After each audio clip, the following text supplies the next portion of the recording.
Welcome to Affordable Housing 101, a basic overview of affordable housing finance and development. As housing costs increase and the salaries of working people stay pretty much the same, producing housing that people of modest means can afford becomes more and more of a challenge in our communities. In this course, you will learn basic concepts about affordable housing finance and development. The course is presented in 3 independent segments, each about a half hour in length. Part 1 is an introduction to affordable housing, what it is, who lives there, and the central financial challenge that affordable housing developers confront. Part 2 tells a tale of 2 budgets. It covers basic affordable housing finance, including the operating budget and the development budget, and how the two are related. Part 3 identifies some of the most common sources of finance for affordable housing projects and how they work.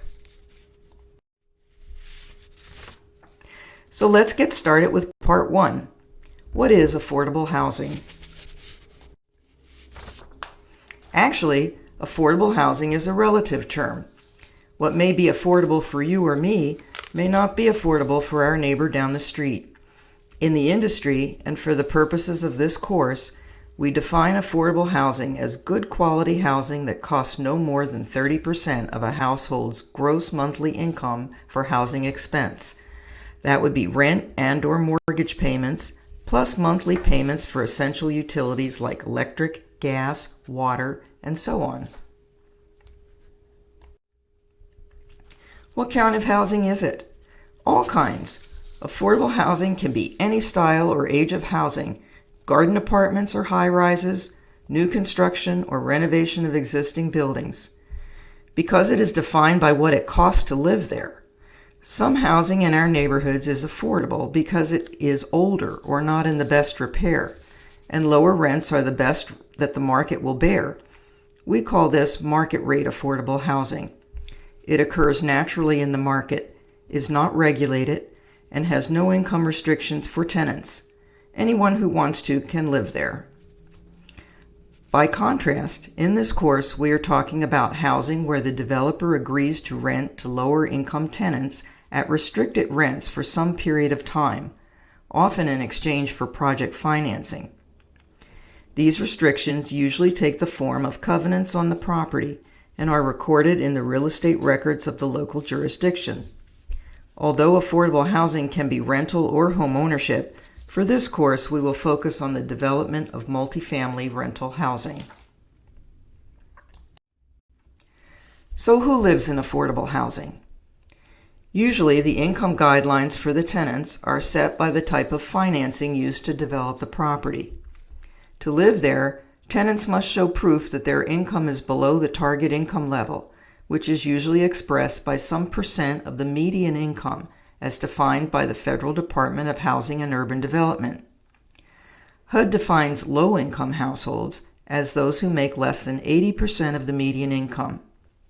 Very low-income households make less than 50% of the median income. And extremely low-income households make less than 30% of the median income. A very popular financing program, the Low-Income Housing Tax Credit Program, requires that tenants make no more than 60% of the median income. Although a recent change to the tax law now allows people of 80% income to live in tax credit units, as long as the average for the households is at 60%. What is median income? It's not the same as average income. It means that half the households make above that and half are below. The median income figures used by government housing programs are set annually by HUD and adjusted for family size. Let's look at some examples. What is the median income for a family of 4 in the Washington metropolitan area? If you guessed around $100,000, you would be in the ballpark. HUD calculates the median income for a family of 4 in the Washington, D.C. metropolitan area at $110,300 a year, or about $9,000 a month. With numbers like that, the Washington, D.C. area is considered a high-cost area. In more rural communities and smaller towns in Virginia and Maryland, the median incomes are lower. For example, the median income for a family of 4 in Richmond is $77,400.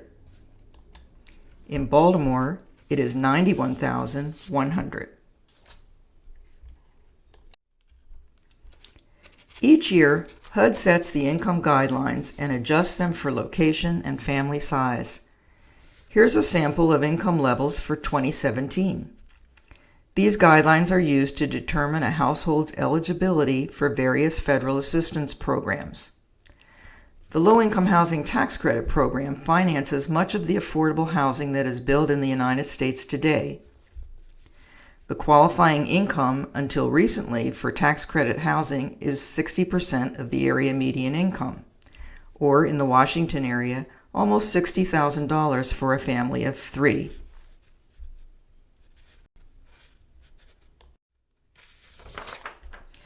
Let's look closer at a 3-person family. It could be a mom and dad with 1 child, or a single mom with 2 kids, or any other combination.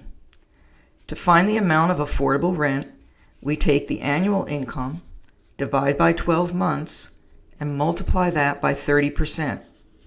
That is the amount that must cover both rent and expenses like utility payments.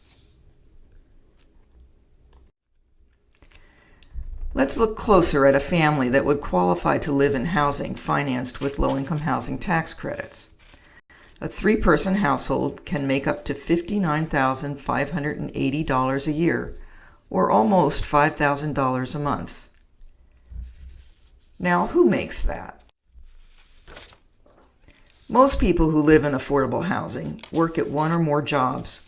Many blue-collar workers, people who work in service industries, and even low-level professionals have income that is below the 60% AMI threshold. Here's some examples of jobs where the salary is usually less than 60% of the median income for a family of 3 or 4. Someone working full-time at one of these jobs would be eligible for affordable housing. The data is from the U.S. Bureau of Labor Statistics, published in May 2016.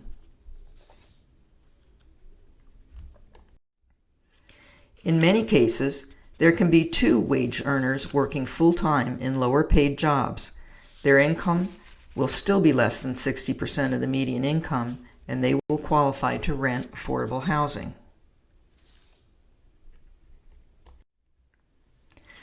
The National Low-Income Housing Coalition publishes an annual report called Out of Reach that calculates the housing wage for each of the states. The housing wage represents the hourly wage that a householder must earn working full-time in order to afford the fair market rent for a 2-bedroom rental home without paying more than 30% of their income for rent. In Maryland, the housing wage is $28.27 per hour. In Virginia, it's $23.29. And in Washington, D.C., the second highest cost housing market in the nation, the housing wage is $33.58. Another way of looking at the data is to calculate how many hours a minimum wage worker would have to work in order to afford a 1-bedroom rental home at the fair market rent. In Maryland, such a worker must work 101 hours a week. In Virginia, it's 109 hours. In Washington, D.C., where the minimum wage is higher, the number of hours is 93. That means that 2 family members working full-time at minimum wage jobs still cannot afford a 1-bedroom apartment in any of these markets. In fact, there is not one state in the union where the minimum wage is enough for the worker to afford an apartment at the market rate rent. Because the private market is not producing housing that is affordable to a large segment of our population, a whole industry has grown up that tries to develop housing that lower-income households can afford. One could say that there are two basic kinds of housing production in the United States today: market-based and affordable. The basic steps of housing development are the same for both. The key difference is the mission and goals of the developer. When the mission is to provide housing that is affordable to families in the lower half of the median income, the challenge is to make that project financially feasible. We'll talk more about that a bit later. Affordable housing developers can be both for-profit or nonprofit, but the central challenge remains the same for both. Every developer goes through a series of steps to produce a project. It's important to realize that housing development is not a linear process. At any one time, a developer has all of these steps in mind as decisions are made. For example, the first step is to decide what kind of project you want to do. But as soon as someone starts thinking about developing a project, they are already thinking about how much it will cost and where the money will come from. Everything that goes on in each of these circles affects what happens in any of the other circles. And at any step along the way, something unexpected can happen that might send the developer spinning back to rethink a previous stage. For example, construction bids might come in over budget, which could cause changes in design or materials. Or failure to get a change in zoning might mean adjusting the building size or unit mix, which in turn impacts the feasibility and financing of the project. Whether it is affordable or market rate housing, the basic steps of the development process are the same. But there are some important differences in the way those steps are carried out. It's also important to realize that the decisions that are made in the early conceptual phases of a project will impact how that project is operated and managed for the long term. There's a tendency to focus on the beginning of the project, the design, raising the money, and so on. That pre-development phase of a project can take anywhere from 2 to 5 years or even longer. But once a project is built, affordable housing needs to be sustainable for over 30, 40, 50 years or more. One of the first steps in developing any kind of housing is determining whether or not the project is financially feasible over the long term. The most basic feasibility concept is that income must be greater than the operating expenses for the life of the project. Another way of saying that is to say that the net operating income, or NOI, must be a positive number. NOI is the amount that remains after operating expenses are subtracted from the rental income. It's the money that pays the mortgage. How income is determined in a rental project is the major difference between market rate and affordable housing development. Market-based developers decide on their project concept and figure out how much it will cost to do the project. They do a feasibility study to determine how much money they can raise from debt. They know what their mortgage payments will be. They know how much they need to operate and maintain the building. And they have a specific return on investment in mind. Add all those things up, divide by the number of units, and that's the amount of rent that they will need to charge. A market study will tell them if that's a feasible rent. If there is a market for the units at that price, then the project can be built. However, in affordable housing, we start with the rents. We decide what income level we are trying to serve with our project, expressed as some percent of the area median income, and the rents are set accordingly. Remember, at no more than 30% of income. Subtract operating and maintenance costs, and we are left with net operating income. As we saw earlier, the lower the target income level, the less rent that can be charged and still remain affordable. If the rents are not enough to cover the basic operating and maintenance costs, then our project is not feasible. In that case, some kind of ongoing monthly operating subsidy, like Section 8 rental assistance, is necessary to fill the gap. But if the net operating income is positive, then there is some money that can be used to go to the bank for a mortgage that will help fund the construction costs to build the project.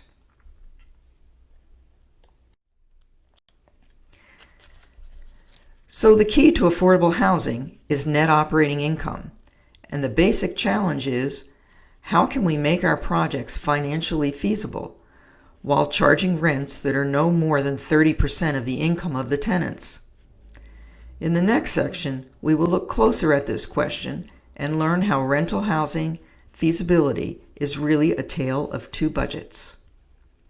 But first, let's test your understanding of a few key concepts.